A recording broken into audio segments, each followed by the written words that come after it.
성만찬에 관해서 고린도전서 11장에서 세 편의 설교를 합니다. 그런데 그 세 편의 설교 중에서 두 번째 말씀에서 좀 이상한 얘기를 하죠. 무슨 얘기를 하냐면 이 성만찬 예식의 이 전통을 자기가 주님께 받았다라고 그렇게 얘기합니다. 6월절 어린 양이 잡히시던 그 날 밤에 예수님께서 성만찬 예식을 제정하시는 그 날 밤에 제자들과 함께 떡과 잔을 떼시고 마시던 그 날 밤에 바울은 그곳에 있지도 않고 예수님을 믿지도 않던 사람이었어요. 그런데 왜 바울은 자신이 이 성만찬, 이 귀한 예식을, 이 전통을 예수님께 받았다라고 그렇게 이야기할까요? 여러분 손가락이 10개인 이유를 아시나요? 한 시인은 이렇게 아주 짧은 시로 이렇게 이야기했습니다. 손가락이 10개인 것은 어머니 뱃속에서 몇 달 은혜를 입나 기억하려는 태아의 노력 때문인지도 모릅니다. 하나님의 자녀들의 특징이 무엇일까요? 하나님의 자녀들도 마찬가지로 하나님께서 아들 예수 그리스도를 통하여 베풀어 주신 그 은혜를 기억하는 사람들입니다. 하나님의 자녀들은 기억하고 또한 그 은혜에 반응하는 사람들이 하나님의 자녀들인 것입니다. 그 반응 중에 하나가 무엇이냐면 예배예요. 그래서 바울은 다양한 신분과 계층으로 이루어진 그 국제교회, 고린도 교회 신자들에게 예배자에게 가장 중요한 것이 무엇이라고 고민했을까요?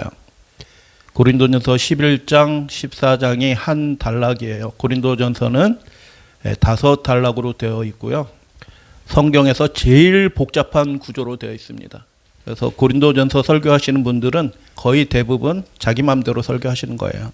왜냐하면 이 구조를 이해하고 설교해야지 진짜 고린도전서를 말하는 것입니다.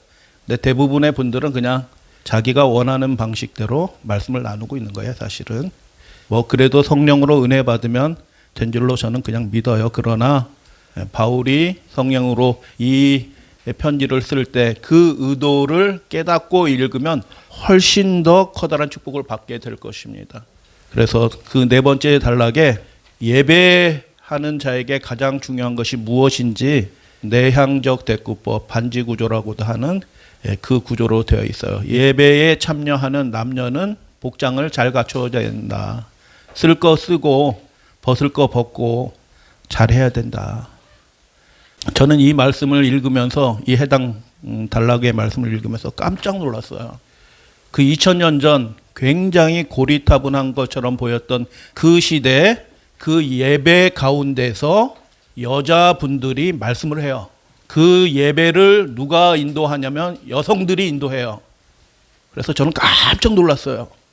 여러분 21세기가 됐는데도 불구하고 여자분들이 강단에 서서 말씀하는 일이 자주 있나요?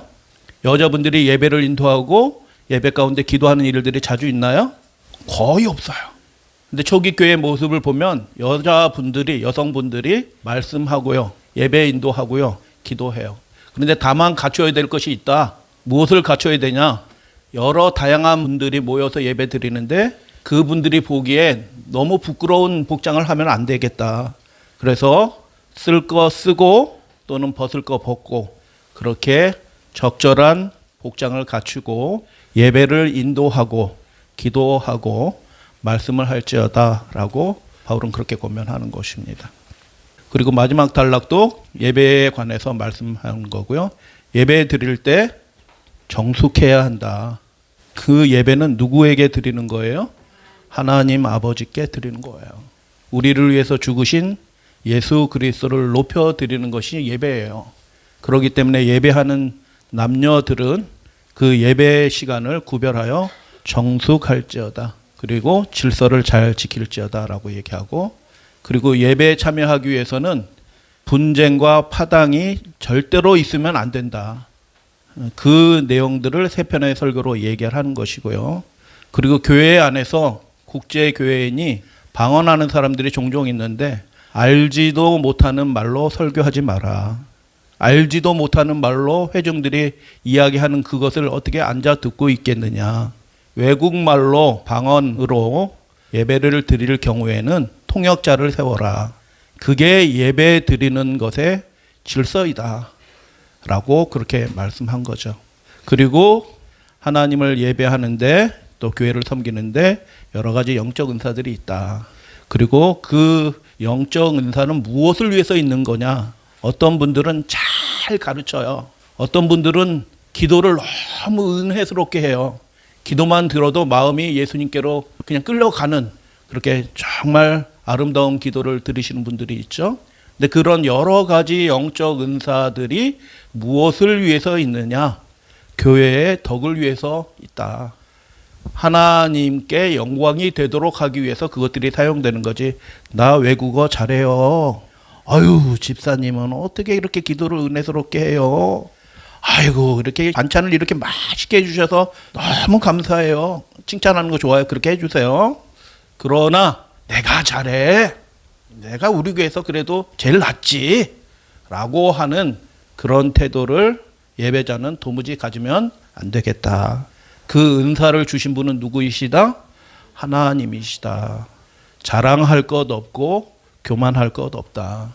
주신 은사 잘 사용해서 묵히지 말고 가능한 한 더 많은 기회 사용해서 하나님께 영광을 올려드리는데 그렇게 봉사할지어다 라고 그렇게 말씀하는 거예요. 그리고 제일 중앙부에 뭐가 있어요? 고린도전서 13장 1절로 13장 사랑은 오래 참고 라는 그런 말씀이 있어요. 그래서 예배하는 사람들에게 하나님을 예배하는 사람들에게 가장 중요한 태도가 뭐라고요? 사랑하는 것이다. 자기를 높이는 것이 아니라 사랑하는 것이다 라고 그렇게 말씀하고요. 사랑이 없으면 지난 시간에 성만찬 예식에 관한 세 번째 말씀을 지난 성만찬 때 말씀을 드렸어요. 꽹과리 얘기 드리면서 말씀을 드렸는데 기억하시는 분들이 계실 줄로 믿어요. 사랑이 없으면 그 예배가, 그 기도가, 그의 설교가, 그의 찬양이 마치 하나님께는 무엇처럼 들린다? 꽹과리소처럼 잡음으로 들린다. 알아들을 수 없는 소리로 들린다. 그러니까 예배하는 자들에게는 겸손한 마음과 사랑하는 마음이 있어야지 그의 기도가 하나님 앞에 상달되고 그의 찬양이 하나님께 드려지는 것이 되지. 그렇지 않다고 하면 어떻게 해요? 남을 미워하거나 낮추거나 분열하는 마음이나 당을 짓는 그런 마음이나 너는 그러냐? 나는 이렇다라는 그런 마음의 자세를 가지고 예배 드리는 분들은 그 예배가 그냥 하나님께 소음처럼 잡음처럼 들린다라고 바울이 첫 부분만 칭찬 딱 하고 그 나머지는 막 다 공격하는 겁니다. 그래서 예배자에게 가장 중요한 태도는 하나님을 예배하는 사람들에게 가장 중요한 태도는 사랑하는 것이다. 그리고 예배 질서에 관해서 바울은 성만찬 예식과 관련하여 세 편의 설교를 하는데 오늘은 그 두 번째 설교를 잠깐 말씀드려요. 너희가 모든 일에 나를 기억하고 또 내가 너희에게 전하여 준 대로 그 전통을 너희가 지킴으로 내가 너희를 칭찬한다. 잘했어. 고마워. 그렇게 해야지. 근데 바울이 그들에게 전하여 준 그 전통은 무슨 전통이었고 어떤 전통이었을까요? 바울이 가리킨 그 어떤 내용이 아니라 그 전통은 예수님께로 온 전통이기 때문에 바울이 칭찬하는 것이에요. 그래서 그 두 번째 설교를 보면 성만찬에 관한 설교, 우리가 지금 장로님들이 낭독한 그 말씀이에요. 내가 주께 받은 것이니 너희에게 전한 것은 곧 주 예수께서 잡히시던 밤에 주님께서 명령하신 것이다. 어떻게 하셨냐? 떡을 가지사 축사하시고 떼어 이르시되 이렇게 말씀하시고 너희가 이 떡을 먹으며 이 잔을 마실 때마다 주님의 죽으심을 그가 오실 때까지 전하는 것이다 라고 그렇게 말씀해요. 사람의 전통이 아니라 그 전통은 누가 말씀하신 것이에요? 예수님이 우리를 위해서 죽으신 예수님이 명령하신 그것이 전통이지 사람의 교훈으로 삼은 것이 절대로 전통이 될 수 없는 거예요. 그래서 사도 바울이 전통이라고 얘기하는 건 오직 예수 그리스도의 말씀으로 비롯된 그것이 전통인 것입니다. 그래서 그 전통을 지키는 교회가 진짜 정통교회인 것입니다. 교세가 크다고 정통교회가 아니고 성도수가 많다고 정통교회가 아니고 교회 건물이 크고 유명한 연예인이 정치인이 그 교회 예배 참석한다고 그 교회가 그 예배가 하나님께 드려지는 예배가 아니라 주님께 받은 그 말씀대로 그 말씀을 생명처럼 여겨서 그것을 잘 지켜 행하는 그것을 내가 칭찬한다. 그리고 그 중에 예수님께서 명령하신 전통이 무엇이냐? 이 성만찬 예식이다라고 그렇게 말하는 거죠. 내가 너희에게 전한 것이 예수님께 받은 거다라고 그렇게 얘기하죠. 이것을 행하라라고 그렇게 예수님이 명령하셨기 때문에 우리는 행한다. 그 예식을 행하는 목적은 무엇인가? 예수님을 기념하기 위해서, 기억하기 위해서 우리가 그렇게 한다. 그래서 성만찬 예식은 가능한 한 더 많이 해도 좋다. 그런데 예수님을 기억한다는 것은 무엇을 의미하냐? 하나님이신 분이 죄인을 위하여 죽임을 당하셨다. 아무런 소망이 없어서 죄의 형벌을 받아 죽어 마땅할 그 죄인을 위하여 하나님이신 분이 대속의 죽음을 죽으셨다. 그것을 기억하고 그분께 영광을 올려드리기 위하여 이 성만찬 예식을 우리가 행한다. 그런데 질문을 드렸죠. 바울은 성만찬 예식을 행하실 때 그 6월절 그 밤에 바울은 잊지도 않았어요. 근데 왜 바울은 이 예식을 자기가 마치 주께 직접 받은 것처럼 그렇게 이야기할까요? 바울은 이 전통이 주께 받은 것이라고 확언합니다. 바울이 개인적인 환상을 예수님께 받은 것처럼 그렇게 가정할 필요는 없어요. 바울에게 교회는, 공동체는 예수 그리스도의 몸이었기 때문에 그 그리스도의 몸이 된 그 증인들, 지체들로부터 그 예수님의 말씀, 그 전통을 받았다고 하면 그것은 그 사람에게 받은 것이 아니라 주님께 받은 것이다 라고 그렇게 간주하는 것입니다. 그래서 예수님으로부터 제자들에게 행해진 명령된 그 예식이 제자들로부터 바울이 배웠지만 바울은 뭐라고 얘기하는 거예요? 내가 제자들한테 배웠어요 이렇게 얘기하지 않고 그 예식을 예수님께 받았어요 라고 그렇게 말하는 것입니다.